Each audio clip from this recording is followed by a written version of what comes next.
Minister, after Tuesday's Cabinet meeting, the Government very quietly announced plans to send about a dozen members of the Army Ranger Wing to Mali to join a counter-terrorism operation widely regarded as the most dangerous United Nations mission in the world.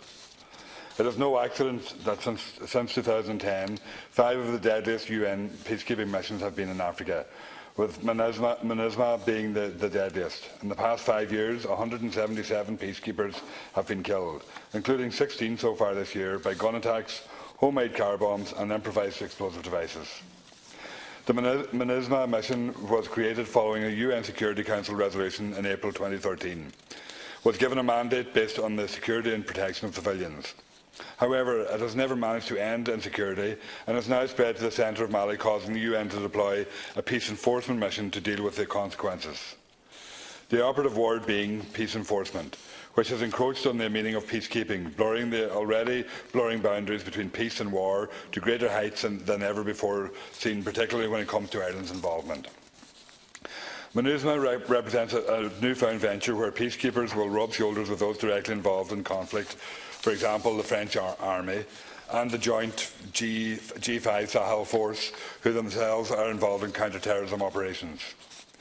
According to Maria Dupuis Pinto Arena, there is a paradox involved in the use of the oxymoron peace operations, as these operations, traditionally built on the principles of UN peacekeeping, such as consent of the parties, impartiality and the non-use of force except in self-defence, are now being increasingly transformed into enforcement operations.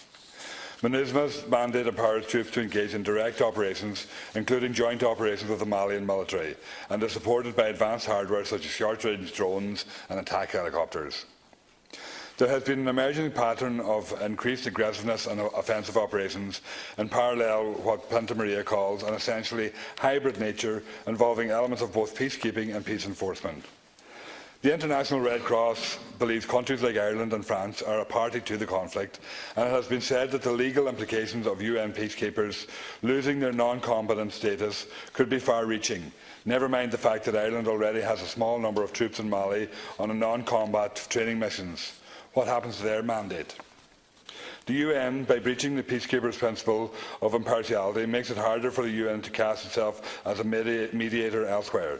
This is dangerous, considering there is already international suspicion of multilateral cooperation between countries, with the US taking the lead on unilateral approaches to global conflicts. It is no accident that no government minister has since said a word in public to explain why it took the decision to send troops to Mali.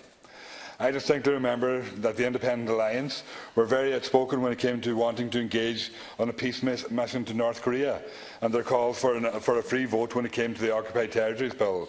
But yet nothing since it emerged that a dozen Irish Defence Forces personnel will be sent to one of the world's most dangerous conflicts. The government needs to be honest about their motives, which is simply France.